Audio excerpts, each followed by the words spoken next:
Good morning. Stock futures are lower, putting the brakes on a 4-day winning streak that got July off to a good start.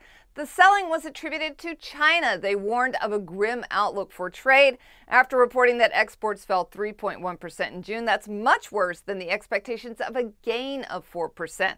A strong Chinese economy has been fueling many of the globe's economies, but the government is trying to cool things down. It looks like, well, maybe they're being successful.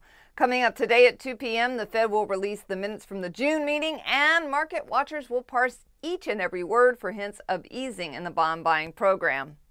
Family Dollar is already moving higher by 3% after reporting their earnings. The general feeling was that the bar was pretty low for Family Dollar, and they managed to meet those expectations, mostly based on inventory, which dropped from a positive of 18% to negative 1% at the end of the third quarter. That's a big drop. Earnings were $1.05. Expectations were $1.03, so they beat by 2 cents, but it was below last year. Revenue was flat while sales rose 9% to $2.57 billion, while margins did stay in line. The discount retailer said that same-store sales would increase 3 to 4% in the fiscal year 2013, and they expect to open 500 new stores but close 30 to 50. Construction supply company Fastenal is also moving higher based on their earnings. Fastenal reported the earnings in line at 41 cents, but they missed on the revenue.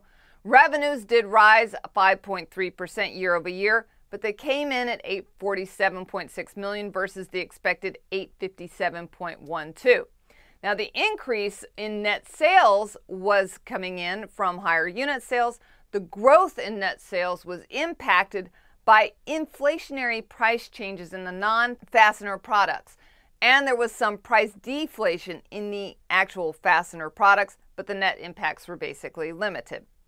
Citi initiated coverage on eBay with a buy and a $65 price target. Analyst Mark May commented, after Google, eBay is arguably our next best GARP idea. Now, if you don't know what GARP is, that's growth at a reasonable price. eBay Marketplace is back under CEO John Donahoe, and they said he is well positioned for the secular convergence of online-offline retail and for mobile commerce.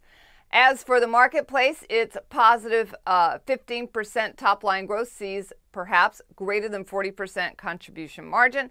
And at 20% plus growth, PayPal is driving value and could represent the biggest upside opportunity if its offline initiative takes off. Assuming no offline contribution, they still think that the stock can trade to $65 over the next year. There are some near-term questions, though, regarding the second half, and that is what's happening before the opening bell. I'm Deborah Borchardt for The Street. Good luck trading.